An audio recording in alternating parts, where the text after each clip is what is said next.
You are watching Slime Recap. एक आदमी waitress को आवाज देता है और टेबल के लिए 2 और डिशेस ऑर्डर करता है। ब्रैकियोसॉरस वेट्रेस मुस्कुराकर कहती है कि वो अभी लेकर आती है और थोड़ी ही देर में ताजी हरी भरी लीफी ग्रीन्स उनके सामने रख देती है। 2 पैरासोलोफस खुशी खुशी खाने लगते हैं और कहते हैं कि आसपास किसी भी इनमें इतना बढ़िया खाना नहीं मिलता। लोग खास तौर पर यहाँ सिर्फ खाने के लिए दूर दूर से आते हैं। उसी इनके एक कोने में सैमुराई हैट पहने एक और डायनासोर चुपचाप खाना खा रहा होता है। तभी अचानक एक दूसरा ब्रैकियो हद पार कर देता है। वो अपनी लंबी गर्दन वेट्रेस के चारों तरफ लपेट लेता है और उससे जबरदस्ती साथ बैठने को कहता है। वेट्रेस डर के मारे चिल्लाने लगती है और उसे छोड़ देने की गुहार करती है। आसपास बैठे दूसरे डायनासोर्स बेचैनी से ये सब देखते रहते हैं, समझ नहीं पाते कि उन्हें बीच में आना चाहिए या नहीं, जबकि ब्रैकियो लगातार वेट्रेस को परेशान करता रहता है। अचानक जोरदार कदमों की आवाज से पूरा इन सन्न हो जाता है। एक टीरेक्स गुस्से में सबको चुप रहने और खाना खाने को कहता है, वरना अगली बारी किसी की फूड बनने की हो सकती है। एक डायनासोर फुसफुसाकर कहता है कि उसे ये लोग याद है। उनकी आंखों पर बने निशान देखकर वो पहचान जाता है।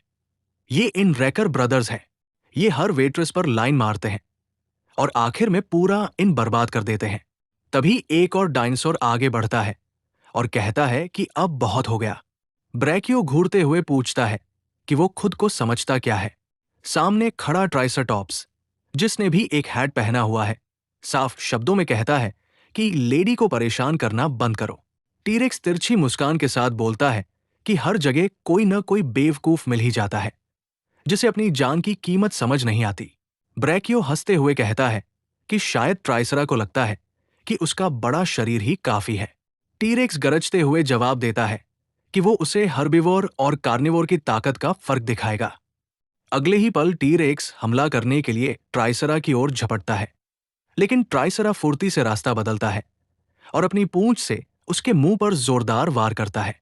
वार की ताकत इतनी जबरदस्त होती है कि टीरेक्स हवा में उछलकर दूर जा गिरता है। अपने भाई को एक ही वार में बेहोश होते देख ब्रैकियो सन्न रह जाता है। वो टीरेक्स को पीठ पर लादकर ट्राइसरा के सामने गिड़गिड़ाने लगता है और माफी मांगता है। जाते जाते वादा करता है कि वो दोबारा कभी यहां नहीं लौटेंगे। ट्राइसरा ठंडे लहजे में कहता है कि उसे उससे माफी नहीं मांगनी चाहिए। ये सुनकर ब्रैकियो वेट्रेस की ओर मुड़ता है और शर्मिंदगी के साथ उससे माफी मांगता है। वेट्रेस थोड़ी देर सोचकर उन्हें माफ करने को तैयार हो जाती है, लेकिन एक शर्त रखती है। बदले में उन्हें इनमें काम करना होगा। वो बताती है कि यहाँ अकेली लॉन्ग नेक डायनासोर वही है और काम हमेशा बहुत ज्यादा रहता है। ये सुनकर ब्रैकियो रोने लगता है और कहता है कि वो उसकी इस काइंडनेस को जिंदगी भर नहीं भूलेगा। मार्शल गॉड जैसी स्पिरिट के साथ वेट्रेस उन्हें अपने परिवार में शामिल कर लेती है और ब्रैकियो को अपना छोटा भाई कहती है। ब्रैकियो ये सुनकर और भी डर जाता है। जब ट्राइसरा जाने लगता है तो इनमें मौजूद लोग उदास हो जाते हैं। सब उसे अपना महान हीरो मानने लगते हैं और उसका नाम पूछते हैं। ट्राइसरा शांत आवाज में कहता है कि वो ऐसा इंसान नहीं जिसका नाम फैलाया जाए। वो बस एक जस्ट स्वॉर्ड का डिसाइपल है जो राइटियसनेस के लिए चलता है। वो समझाता है, जो लोग अपनी स्ट्रेंथ बनाते हैं वो मार्शल आर्ट्स के गेट में कदम रखते हैं। जो अपनी ताकत पर काबू पा लेते हैं वही ट्रू मार्शल कहलाते हैं।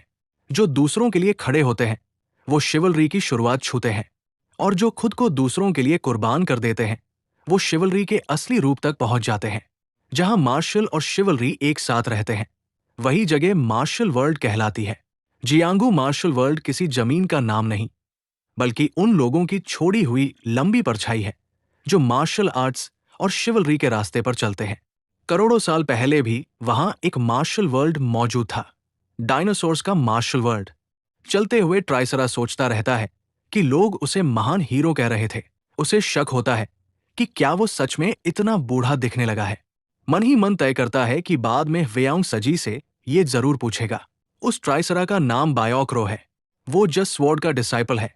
उम्र सिर्फ 16 साल और अभी प्यूबर्टी की दहलीज पर कदम रख रहा है। रास्ते में उसे कुछ डायनासोर्स का एक ग्रुप रोक लेता है, जिससे वो थोड़ा कंफ्यूज हो जाता है। एक टीरेक्स किसी दूसरे डायनासोर को उसका एल्डर ब्रदर कहकर बताता है कि इनमें मार्शल आर्ट्स इस्तेमाल करने वाला यही रो था। वो डायनासोर रो से रुकने को कहता है। उसका कहना होता है कि वो उससे कुछ सवाल पूछना चाहता है।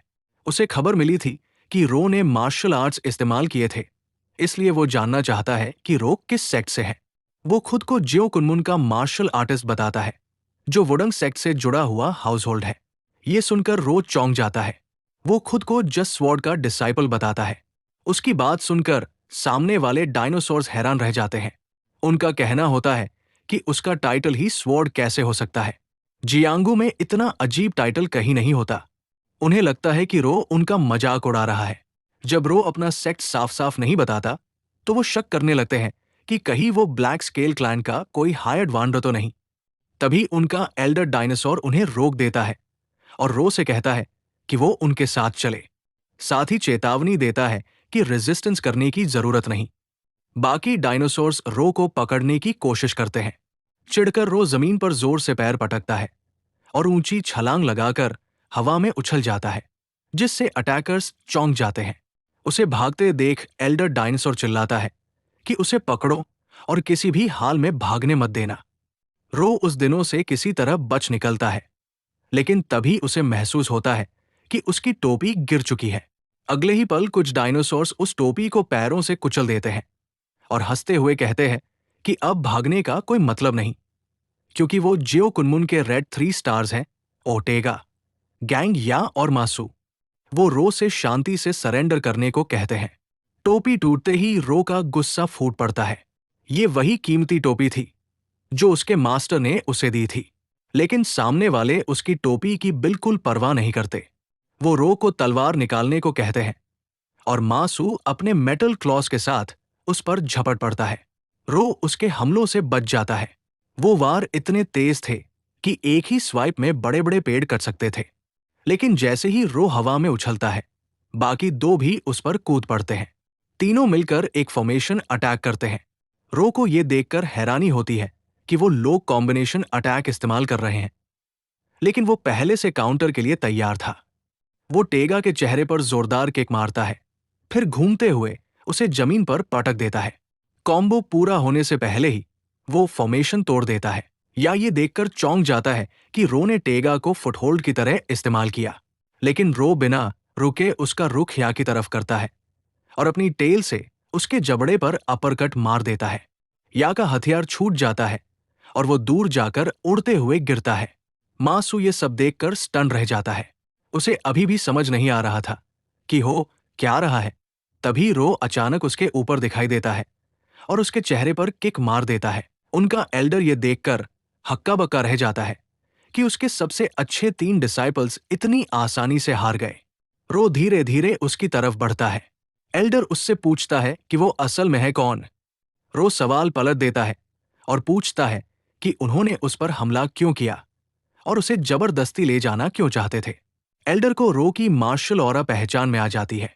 वो पूछता है कि उसकी मार्शल आर्ट्स हेवनली डीमन की स्वॉर्ड्समैनशिप जैसी क्यों लगती है। ये सुनकर रो खुद कंफ्यूज हो जाता है। हेवनली डीमन वो था जो मार्शल आर्ट्स की चोटी पर खड़ा था, जिसने मार्शल वर्ल्ड को खत्म करने का सपना देखा था। 7 ग्रेट सेक्स ने भारी कुर्बानी देकर उसे रोका था, लेकिन उसका शरीर कभी नहीं मिला। इसी वजह से जियांगू में ये लेजेंड्स फैले रहते हैं कि वो एक दिन वापस आएगा। हेवनली डीमन मार्शल वर्ल्ड की डार्कनेस था, खुद डर का दूसरा नाम। रो को ये बात बुरी लगती है। वो साफ कहता है कि उसने ऐसा कोई नाम कभी सुना ही नहीं। एल्डर ये जानकर चौंक जाता है कि रो ने मार्शल आर्ट्स सीखी है, लेकिन हेवनली डीमन के बारे में नहीं जानता। वो कहता है कि अगर रो हेवनली डीमन की किसी विरासत को आगे बढ़ा रहा है, तो एक महान वुडंग सेक्ट के डिसाइपल के तौर पर वो चुप नहीं रह सकता। तभी ऊपर से एक और आवाज आती है। कोई तंज कसते हुए कहता है कि रो जैसी पैथेटिक स्किल्स वाला खुद को हेवनली डीमन से कंपेयर करने की हिम्मत कैसे कर सकता है। कहा जाता है कि उसने शायद किसी के पीछे से झांककर हेवनली डीमन की टेक्निक्स के कुछ स्क्रैप्स चुरा लिए होंगे, बिल्कुल चीप नॉकऑफ की तरह। एल्डर ऊपर देखता है और लेडी बोंगचियो को पहचान लेता है। वो हैरान होकर पूछता है कि वो यहाँ क्या कर रही है। चियोंगे बोंकियन पैलेस की यंग लेडी थी, कुनलुन ब्रांच सेक्ट से। वो कहती है कि वो बस गुजर रही थी, लेकिन सुना कि वुडंग सेक्ट यहां लड़ रहा है, इसलिए वो खुद को हंसने से रोक नहीं पाई, खासकर जब उसने वुडंग सेक्ट को एक चीप हेवनली डीमन नॉकऑफ से इतनी बुरी तरह पिटते देखा। मासू को चियो का बोलने का तरीका बेहद इरिटेटिंग लगता है। वो अपने एल्डर से पूछता है कि वो ऐसा क्यों कर रही है। एल्डर बताता है कि ये कुनलुन की साउंड आर्ट है, एक मार्शल आर्ट जो शब्दों से अपोनेंट को कंफ्यूज और दबाव में डालती है। रो उनसे कहता है कि उसके मास्टर की टीचिंग्स का इस तरह मजाक न उड़ाए, लेकिन चियो कहती है कि चाहे वो अनजान बनने की कोशिश करे, उसकी मार्शल आर्ट्स में हेवनली डीमन की परछाई साफ दिखती है। उसके हिसाब से वो बस एक चीप वॉनाबी ही है। वो कहती है कि जरूर कोई कनेक्शन है, चाहे वो रेकलेसनेस हो या करेज। वो खुद इसे वेरीफाई करेगी। ये सुनकर रो चौंक जाता है, लेकिन जवाब देने से पहले ही चियो हवा में उसके ऊपर पहुंच चुकी होती है। वो रो से कहती है कि अपनी तलवार निकाले और उससे लड़ने आए। चियो ने अपने नुकीले क्लॉज से रो पर हमला किया, जिसे वो आखिरी पल में किसी तरह बचा लेता है। लेकिन उसे संभलने का मौका भी नहीं मिलता कि चियो पहले ही उसके ऊपर आ चुकी होती है और लगातार ब्रूटल स्ट्राइक्स करने लगती है। हर वार में असली ताकत छुपी हुई थी। रो को एहसास होता है कि उसकी स्ट्रेंथ कम से कम सजी जितनी तो है ही, और तभी उसे समझ आता है कि जियांगू सच में कितना विशाल है। चियो उसके मूव्स देखकर इंप्रेस्ड होती है और तंज कसते हुए पूछती है कि क्या बस इतना ही आता है। वो कहती है कि अगर वो बस ब्लॉक करता रहेगा तो ये काफी पैथेटिक है। उसके लिए ये फाइट मजेदार थी, लेकिन वो रो को बिल्कुल भी आसान मौका देने वाली नहीं थी। वो पूरी ताकत से उस पर टूट पड़ती है, इतनी तेज स्पीड में वार करती है कि आंखों से फॉलो करना मुश्किल हो जाता है। रो उसकी स्पीड देखकर हैरान रह जाता है। उसके अटैक्स उसे चोट पहुंचा रहे थे, लेकिन धीरे धीरे उसका शरीर उस रिदम का आदी होने लगता है। तभी उसे एक ओपनिंग दिखती है। वो मौका लेकर चियो के पैर को पकड़ने की कोशिश करता है, लेकिन उसकी उंगलियां छोटी होने की वजह से सही ग्रिप नहीं बना पाती। चियो ये देखकर झेम जाती है और रो को परवर्ट कहते हुए जोर से किक मारकर दूर फेंक देती है। रो जमीन पर धड़ाम से गिरता है, कई हमलों से घायल हो चुका होता है। चियो उससे पूछती है कि क्या वो अब भी हार मानने वाला नहीं, और उसके जजमेंट को थर्ड रेट कहती है। लेकिन रो शांत आवाज में कहता है कि कुछ वार खाने के बाद उसने उसकी सीक्रेट टेक्निक समझ ली है, ऐसे अटैक डायरेक्शंस जो प्रिडिक्ट नहीं किए जा सकते, और उम्मीद से ज्यादा हिट्स, इन सब ने उसे एक नतीजे पर पहुंचा दिया था। चियो अकेली नहीं लड़ रही थी। ये सुनते ही चियो थोड़ा क्रीप्ड आउट महसूस करती है। तभी उसकी सिस्टर बाहर आती है और रो से पूछती है कि उसे ये कैसे पता चला। रो कहता है कि ये ऑब्वियस था। उनकी ब्यूटी मार्क्स की पोजीशन अलग अलग थी, एक के राइट आई के नीचे और दूसरी के लेफ्ट आई के नीचे। दोनों सिस्टर्स ये सुनकर इंप्रेस्ड हो जाती है। वो मानती है कि रो चीप हेवनली डीमन नॉक ऑफ होने के बावजूद उनकी उम्मीद से कहीं ज्यादा निकला, और अब तो उनके लिए ये फाइट और भी मजेदार होने वाली थी। तभी अचानक एक और आवाज उनकी लड़ाई रोक देती है। आसमान से एक टेरोडैक्टिल उतरता है। वो कहती है कि उसने रो को एक काम पर भेजा था, लेकिन यहां आकर देखा कि वो लोग खेल रहे हैं। ये रो की मास्टर उन्हवा रायोंग थी। रो उसे देखकर चौंक जाता है जब वो जमीन पर उतरती है। रायोंग याद दिलाती है कि उसने उसे पब्लिक में मार्शल आर्ट्स इस्तेमाल न करने को कहा था।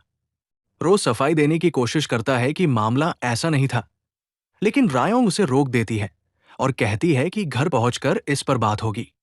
सिस्टर्स कहती है कि वो अभी और लड़ना चाहती है, यहां तक कि चारों एक साथ फाइट कर सकते हैं।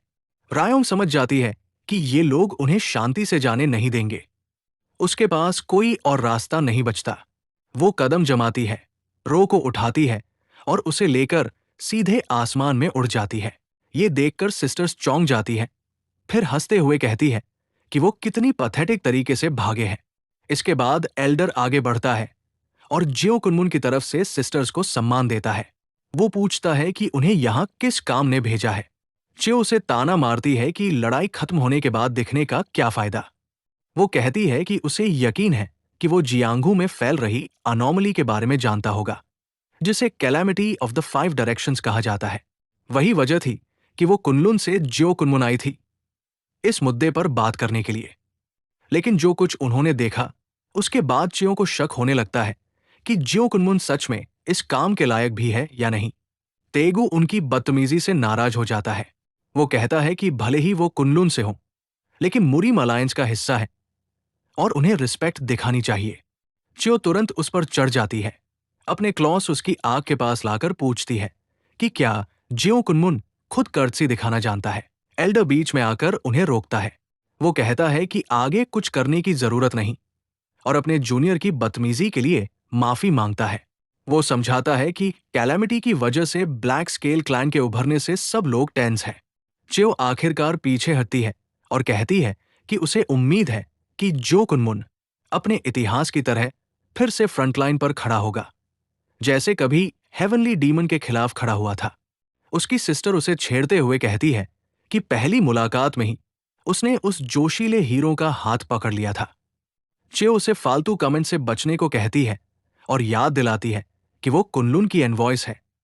उनका फोकस सिर्फ मिशन होना चाहिए। वो साफ करती है कि उसका हाथ नहीं, पैर पकड़ा गया था। इस पर उसकी सिस्टर और ज्यादा चिढ़ाने लगती है। कहती है कि वो इससे काफी बॉदर लग रही थी। चियो तुरंत कहती है कि उसे बिल्कुल फर्क नहीं पड़ा, चाहे वो कितना हैंडसम हो या उसने उसे कितनी रफ तरीके से पकड़ा हो, जो अजीब तरह से डेलिकेट भी था। आखिर में एल्डर सिस्टर से कहता है कि वो उनके साथ चलें। वो उन्हें जियो कुनमुन तक गाइड करेगा। रायोंग जब रो को लेकर उड़ रही थी तो पूरे रास्ते वो चुप रहा। थोड़ी देर बाद रायोंग उससे पूछती है कि उसने इतने कच्चे और अनरिफाइंड मार्शल आर्ट्स के साथ बीच में दखल क्यों दिया। वो कहती है कि उसे घायल हालत में देखकर झटका लगा था। रो जवाब देता है कि वहां एक कमजोर डायनासोर को बुल्ली किया जा रहा था, तो क्या वो बस उसे इग्नोर कर देता। वो कहता है कि वो उन थग्स को हरा सकता था, लेकिन उसके हाथ बहुत छोटे हैं। उसे समझ नहीं आता कि रायोंग ने उसे स्वॉर्ड्समैनशिप क्यों सिखाई और गुस्से में कह देता है कि अगर वो भी उसकी तरह दो पैरों पर चल सकता तो ये सब होता ही नहीं। ये सुनते ही रायोंग भड़क जाती है। वो उससे पूछती है कि क्या वो अपने मास्टर की वो टीचिंग भूल गया जिसमें कहा गया था कि अपने फॉर्म से ऑब्सेस्ड नहीं होना चाहिए। चाहे कोई चले या उड़ता रहे, स्वॉर्ड सिर्फ एक टूल होती है। असली फर्क इस बात से पड़ता है कि उसे इस्तेमाल कैसे किया जाता है। लेकिन रो ये सुनना नहीं चाहता। वो रूठते हुए कह देता है और नहीं चाहता कि वो उससे बात करे। इसके बाद रायोंग चुप हो जाती है। दोनों उड़ते रहते हैं और आसमान में रो की सिसकियां गूंजती रहती है। कुछ देर बाद वो सेंट्रल प्लेन्स के वेस्टर्न पीक की रॉकी माउंटेन्स तक पहुंचते हैं। स्योक्सू वैली के गहराई में रो गुस्से में अपने कमरे का दरवाजा रायोंग के सामने जोर से बंद कर देता है। फिर तुरंत बाहर आकर कहता है कि हवा की वजह से दरवाजा जोर से बंद हो गया। इतना कहकर वो वापस अंदर चला जाता है। रायोंग खुद को शांत रखने की कोशिश करती है। वो गहरी सांस छोड़ती है और अपने कमरे की तरफ बढ़ जाती है। चारों तरफ देखकर कि कोई नहीं है, वो दरवाजा खोलती है। अंदर का नजारा देखकर कोई भी हैरान रह जाए। कमरा ऊपर से नीचे तक रो की पिक्चर्स और प्लशी से भरा हुआ था। वो बिस्तर पर गिर जाती है और अपने रो बॉडी पिल्लों को पकड़ लेती है। उसके चेहरे पर चिंता साफ झलकती है। वो खुद से कहती है कि रो गलत रास्ते पर तो है, लेकिन हर दिन और भी ज्यादा क्यूट होता जा रहा है। फिर भी अगर वो यूं ही मार्शल आर्ट्स का इस्तेमाल करता रहा और इधर उधर भटकता रहा तो एक दिन जरूर खतरे में पड़ जाएगा। उसके दिमाग में एक खतरनाक ख्याल आता है। वो सोचती है कि क्या उसे उसकी मार्शल आर्ट्स क्रिपल कर देनी चाहिए और पूरी जिंदगी उसकी देखभाल करनी चाहिए। उधर जियो कुनमुन में एल्डर हाजिन अपने मेहमानों से पूछता है कि क्या उनकी कही बातें सच थी। डायनासोर बताता है कि रो ने कहा था कि वो ब्लैक स्केल क्लैन से नहीं है, बल्कि किसी जस्ट वॉर्ड नाम के व्यक्ति का डिसाइपल है। ये सुनकर एल्डर सन्न रह जाता है। वो समझ जाता है कि उनकी चुप्पी और इस नाम को छिपाने की वजह से ही ये हालात बने, क्योंकि जस्ट स्वॉर्ड हेवनली डीमन का ही एक टाइटल था। ये सुनते ही सारे डायनासोर्स के चेहरे उड़ जाते हैं। उनमें से एक जोर से गॉम बजा देता है। उन्हें तुरंत मुरीम अलायंस को अर्जेंट मैसेज भेजना होता है। अगर हेवनली डीमन का कोई डिसेंडेंट सच में जिंदा है तो जियांगहू एक बार फिर केओस के युग में प्रवेश करने वाला है। ये संदेश दूर दूर तक फैल जाता है। सेंट्रल प्लेन्स के immortal monster Biwang, western poison lands के plague demon Gangshi, eastern sea के swamp king Giwang, storm of blood, Pachio the rising dragon of the flowing river और नॉर्दर्न स्काई का ब्लैक ड्रैगन पाया तक एक बार फिर उन्हें इन सबका सामना करना पड़ेगा। रायोंग रो के ऊपर खड़ी उसे देख रही थी। मन में सोचते हुए कि क्या उसे उसकी मार्शल आर्ट्स क्रिपल कर देनी चाहिए और फिर पूरी जिंदगी उसकी देखभाल करनी चाहिए। उसी पल प्रकृति में एक अदृश्य शक्ति बह रही थी। मार्शल वर्ल्ड में इसे की कहा जाता है। सांसों के कंट्रोल और मेंटल फोकस के जरिए इस शक्ति को रिफाइन किया जाता है और शरीर के अंदर खींचा जाता है, जहां इसे डैंशन नाम की जगह में स्टोर किया जाता है। डैंशन में जमा की गई ये शक्ति बाहर की ओर रिलीज की जा सकती है और एक्सप्लोसिव तरीके से इस्तेमाल होती है। इस शक्ति को रिफाइन करने और कंट्रोल करने की मेथड को इंटरनल एनर्जी कहा जाता है। यही वजह है कि डैंशन एक मार्शल आर्टिस्ट की जिंदगी के लिए बेहद जरूरी होता है। जब डैंशन नष्ट हो जाता है तो वो ऐसे होता है जैसे पानी से भरा घड़ा टूटकर बिखर जाए। न सिर्फ अब तक जमा की गई सारी इंटरनल एनर्जी खत्म हो जाती है, बल्कि उसे दोबारा कभी बिल्ड भी नहीं किया जा सकता। उसी पल मार्शल आर्ट्स का रास्ता पूरी तरह कट जाता है। लेकिन रायोंग रो के साथ ऐसा नहीं कर सकती थी। वो उसका आखिरी जूनियर था। अब वो बच्चा नहीं रहा और ये साफ था कि वो आगे भी सेओक्सु वैली छोड़कर बाहर जाता रहेगा। ऐसे में कम से कम उसे बेसिक्स तो सिखाने ही होंगे ताकि वो किसी तरह अपनी जान बचा सके। अगली सुबह रो और रायोंग साथ में ब्रेकफास्ट कर रहे थे। रो अब भी थोड़ा लटका हुआ सा बैठकर खा रहा था। खाना खत्म करने के बाद वो रायोंग को थैंक्स कहता है, लेकिन रायोंग उसे रुकने को कहती है और एक और प्लेट उसकी तरफ बढ़ा देती है। रो चौंक जाता है। रायोंग बताती है कि रास्ते में उसे कुछ फ्रूट सस्ते में मिल गए थे तो उसने ये बना दिया। रो बेहद खुश हो जाता है और खुशी खुशी खाने पर टूट पड़ता है। खाते खाते रो रायोंग से माफी मांगता है कि कल वो बिना वजह गुस्सा हो गया था और सल कर रहा था। वो कहता है कि आगे से वो ज्यादा मैच्योर तरीके से बिहेव करेगा और उसकी बात सुनेगा। रायोंग बुदबुदाते हुए सोचती है कि शायद उसकी क्यूटनेस की वजह से उसे सच में डैंशन क्रश कर देना चाहिए था, जिससे रो कंफ्यूज हो जाता है। फिर रायोंग उसे बताती है कि ब्रेकफास्ट के बाद वो उसे मार्शल आर्ट्स सिखाने वाली है। ये सुनकर रो पूरी तरह शॉक में आ जाता है। उसने बेसिक्स के अलावा कभी कुछ नहीं सीखा था और वो काफी समय से आगे सीखने का इंतजार कर रहा था।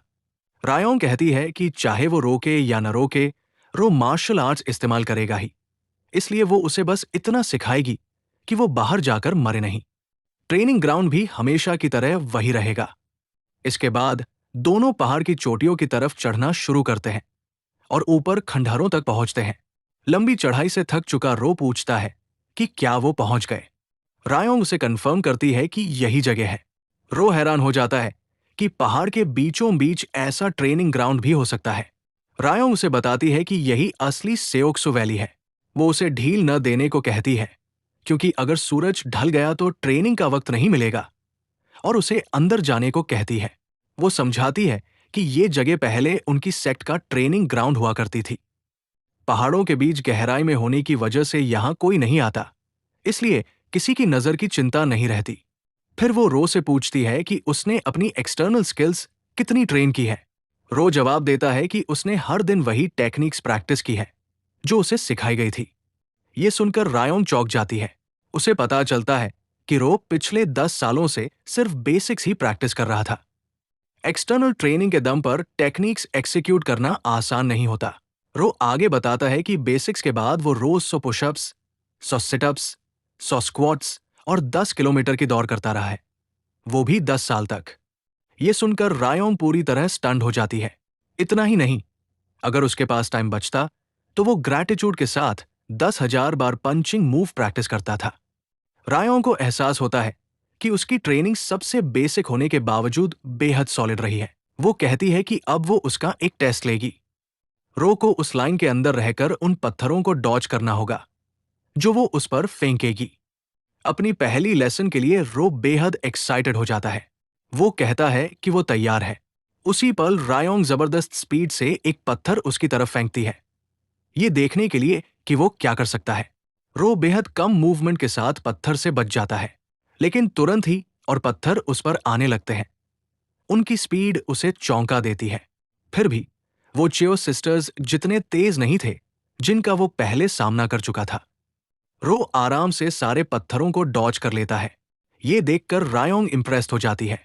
वो कहती है कि ऐसे में अब वो हाथ नहीं रोकेगी और एक और पत्थर अविश्वसनीय स्पीड से फेंकती है। जिसे देखकर रो पूरी तरह शॉक में आ जाता है।